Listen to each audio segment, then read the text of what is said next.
Kota Pekalongan, terkenal sebagai kota sentra batik di Indonesia, telah diakui UNESCO sebagai warisan budaya tak benda dunia sejak tahun 2009.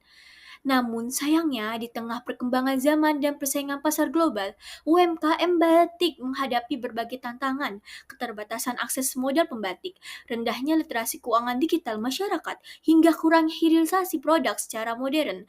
Menurut data Dinas Koperasi, UMKM dan Tenaga Kerja Kota Pekalongan, terdapat lebih dari 29.000 UMKM aktif pada tahun 2023 dengan kontribusi sektor kerajinan batik mencapai lebih dari 15% dari total volume ekspor daerah. Namun, digitalisasi keuangan UMKM batik tulis masih terhitung di tahap perkembangan. Padahal, jika kita melihat dari potensi batik tenun Pekalongan, yang pertama, ada Pekalongan memiliki berbagai motif khas seperti jamprang, terang bulan, encim, buketan, dan pisang Bali. Yang kedua, kain batik tenun diminati di pasar model luar negeri karena dinilai eksotis, handmade, dan ramah lingkungan. Industri ini dapat membuka lapangan kerja mulai dari pengrajin batik, penenun, hingga pelaku UMKM fashion. Dari potensi batik Pekalongan yang begitu besarnya, Batinvest hadir sebagai aplikasi investasi pembiayaan UMKM sebagai upaya hilirisasi digital untuk pelatihan menenun batik sebagai upaya pelestarian budaya dan pemberdayaan ekonomi Pekalongan berbasis kemitraan berkelanjutan. Value yang dimiliki Batinvest sendiri, yang pertama, inovasi produk. Di sini, pengrajin memperkenalkan inovasi produk baru dan batik seperti desain yang lebih modern, bahan baku yang lebih efisien, dan berkualitas tinggi sehingga akan menarik minat konsumen yang lebih luas. Kemudian, kedua, pemasaran digital. Memanfaatkan platform digital untuk memasarkan produk busana agar semakin dikenal secara lebih luas. Tidak hanya penjualan offline saja, penggunaan media sosial dan marketplace online untuk meningkatkan penjualannya. Ketiga, yaitu membangun jaringan sarana untuk membangun jaringan antara pengrajin termasuk konsumen serta pemberi investasi maupun pengelola investasi. Keempat, sustainable economy. Dengan adanya optimalisasi dana investasi dan pengembangan aplikasi ini diharapkan menjalankan bisnis yang berkelanjutan di mana keuntungan dari usaha ini akan dibagi rata sesuai kontribusi dari perjanjian awal. Kelima, pengembangan keterampilan. Dalam aplikasi ini tidak hanya sebagai wadah modal investasi dalam memberikan modal bagi pengrajin batik, namun dialihkan sebagai bentuk dukungan dengan memberikan pelatihan-pelatihan rutin bagi pengrajin batik tulis. Nah, selanjutnya mengenai prototipe dari Batinvest yang kita angkat. Untuk yang pertama, ada terdapat slide halaman utama yang menunjukkan prototipe dari Batinvest tersebut. Lalu kedua ada deskripsi busana buatan pengrajin yang terdiri dari seperti muslim songket, batik fashion, dan muslim batik dan lain-lain. Selanjutnya ada komunitas yang dimana berisi tentang komunitas-komunitas batik entusias dan lain-lainnya. Lalu selanjutnya terdapat juga fitur pendanaan Batinvest yang digunakan sebagai model untuk fitur untuk menggalangkan modal dan juga transparansi dari model-model tersebut dengan menggunakan skema blockchain dan blockchain itu sendiri. Lalu ada pelatihan keahlian di sini adalah merupakan fitur edukasi yang berisi tentang video ataupun pelatihan secara offline, online tentang seperti deskripsi, video dan lain-lain ataupun dokumentasi. Lalu selanjutnya mengenai analisis pastel dari Batinvest ini. Yang pertama politikal. Terdapat peluang untuk aspek pertama itu politikal, yaitu yang pertama dukungan pemerintah melalui program UMKM Go Digital dan KUR. Yang kedua ada kebijakan pelestarian batik dan kurung UNESCO. Tapi namun dalam sisi lain terdapat juga tantangan dalam sisi politikal. Yang pertama ada dinamika politik mempengaruhi kebijakan pemerintah. Lalu aspek kedua terdapat ekonomi yang memiliki peluang. Yang pertama potensi pertumbuhan UMKM batik Pekalongan. Lalu skema crowdfunding atau profit sharing menarik investor.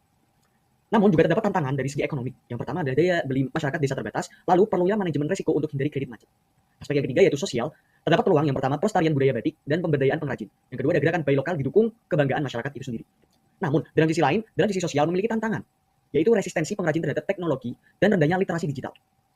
Aspek selanjutnya yaitu teknologi yang memiliki peluang digitalisasi UMKM mempermudah marketing dan juga edukasi. Yang kedua ada integrasi fintech dan blockchain untuk transparansi baik dari modal ataupun alokasi modal. Namun terdapat juga tantangan dalam segi teknologi, yaitu infrastruktur internet di desa yang masih minim, masih terbatas. Lalu environmental yang memiliki peluang tren batik ramah lingkungan. Itu peluang yang pertama. Yang kedua adalah dukungan CSR untuk praktek eco-friendly. Selanjutnya tantangan dalam segi environmental yang pertama adalah biaya produksi lebih tinggi. Lalu ada aspek legal yang terakhir yang merupakan aspek terakhir dari pasal itu sendiri memiliki peluang, salah satunya yaitu aplikasi pembiayaan digital dan pelatihan UMKM berbasis budaya. Selanjutnya tantangan yang pertama yaitu perlu mematuhi regulasi UMKM, keuangan digital, dan perlindungan konsumen, sehingga semakin memperketat tentang kelegalan tentang Batinvest ini sendiri. Selanjutnya ada risiko hukum seperti yang kita ketahui bahwasanya resiko dampak dari hukum-hukum yang sudah ditetapkan oleh pemerintah terhadap Batinvest itu. Next, lanjut mengenai pembahasan Value Proposition Canvas atau VPC. Yang pertama yaitu dalam segi customer terdapat jobs, pains, dan gains. Untuk jobsnya itu sendiri, yang pertama yaitu meningkatkan marketing batik, lalu memperoleh modal untuk bahan baku dan tenun. Yang ketiga atau yang terakhir yaitu menemukan proyek UMKM yang berkelanjutan. Selanjutnya yaitu pains, ancaman itu sendiri yaitu yang pertama keterbatasan pendanaan modal, lalu minimnya akses pasar di era digital untuk marketing dan lain-lain. Selanjutnya kesulitan menemukan manajemen keuangan yang transparansi. Nah, di sini juga terdapat gains yaitu sebagai solusi. Yang pertama untuk mudah terjangkaunya akses pembiayaan melalui aplikasi dan web. Batinvest salah satunya, lalu meningkatkan penghasilan melalui marketing online. Dan adanya marketing online, penghasilan dari para pengrajin batik khususnya di desa-desa Pekalongan itu akan menjadi naik melebihi dari hasil penjualan secara offline. Selanjutnya ada pembayaran dan pengembalian yang tersistem digitalisasi. Seperti yang kita ketahui tadi, bahwasanya ide yang kita pakai yaitu Batinvest itu terintegrasi dengan blockchain yang dimana mengandung yang dimana meningkatkan nilai transparansi dari pendanaan modal itu sendiri. Lalu selanjutnya yaitu value map yang terdiri dari offering, paying relievers, dan gain creators. Yang pertama offering atau pelayanan. Yang pertama yaitu aplikasi pembiayaan UMKM batik. Batinvest itu sendiri. Lalu selanjutnya program pelatihan dan edukasi digital tenun batik. Nah, lanjutnya kemitraan program yang berkelanjutan. Lalu aspek selanjutnya itu paying reliever. Yang pertama yaitu akses pembiayaan modal terjangkau, transparansi bagi investor, laporan real time yang terpadu dengan blockchain. Yang terakhir platform terjamin untuk batik tulis asli. Selanjutnya yaitu gain creators. Yang pertama yaitu regenerasi pengrajin, nilai budaya yang berkelanjutan, bertambahnya lapangan kerja, lalu yang terakhir keterlibatan dalam pelestarian budaya.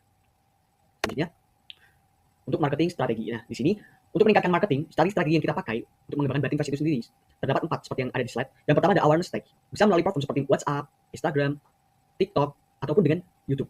Lalu selanjutnya kita bisa menggunakan influencer ataupun desainer untuk membantu marketing dari batik-batik itu sendiri, baik dengan cara konten kreator, dokumentasi, ataupun yang lain-lain.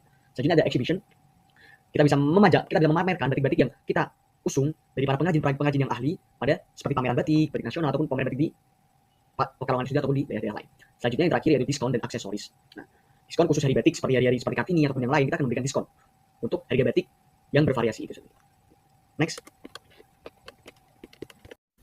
Para pihak yang terlibat meliputi pengrajin batik, lembaga pendanaan, masyarakat lokal, dan juga platform e-commerce. Kemudian saya akan menjelaskan solusi dan inovasi yang kami tawarkan melalui Batinvest. Batinvest hadir bukan hanya sebagai aplikasi, tetapi sebagai ekosistem digital pemberdayaan UMKM batik berbasis budaya dan ekonomi. Kami percaya bahwa pelestarian budaya tidak akan bertahan tanpa pendekatan yang adaptif terhadap zaman. Oleh karena itu, Batinvest mengintegrasikan 3 pilar utama, teknologi digital, pembiayaan syariah, dan pelatihan tenun batik.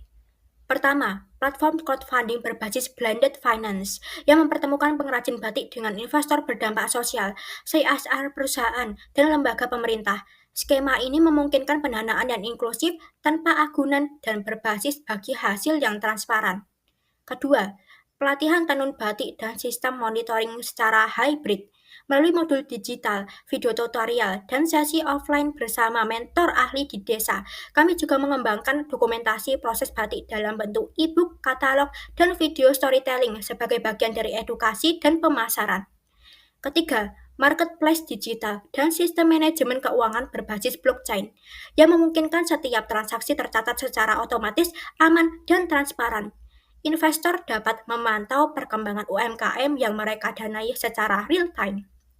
Dan yang tak kalah penting, fitur komunitas kolaboratif tempat pengrajin, investor, dan konsumen dapat berinteraksi, voting desain, bahkan ikut serta dalam co-creation produk batik yang berkelanjutan. Inilah yang membedakan Batinvest. Kami tidak hanya menawarkan solusi finansial, tapi juga menghubungkan ekonomi, budaya, dan teknologi dalam satu platform yang berdampak. Dengan struktur biaya tetap sebesar 361 juta dan titik impas di 8.805 unit, Batinvest dinilai layak secara finansial.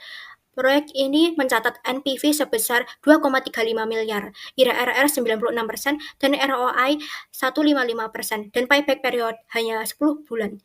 Margin keuntungan mencapai 40-45% dengan proyeksi pertumbuhan tahunan 25%. Batinvest adalah peluang, bukan hanya untuk profit, tetapi juga untuk menjadi bagian dari pelestarian warisan budaya Indonesia. Kami tidak hanya membangun aplikasi, kami membangun ekosistem. Batinvest adalah bentuk nyata ekonomi digital yang inklusif, berkelanjutan, dan berbasis budaya. Bersama Batinvest, mari kita tidak hanya mendanai usaha, tetapi juga melestarikan warisan bangsa. Invest in culture, invest in impact, invest in Batinvest. Terima kasih. Wassalamualaikum warahmatullahi wabarakatuh.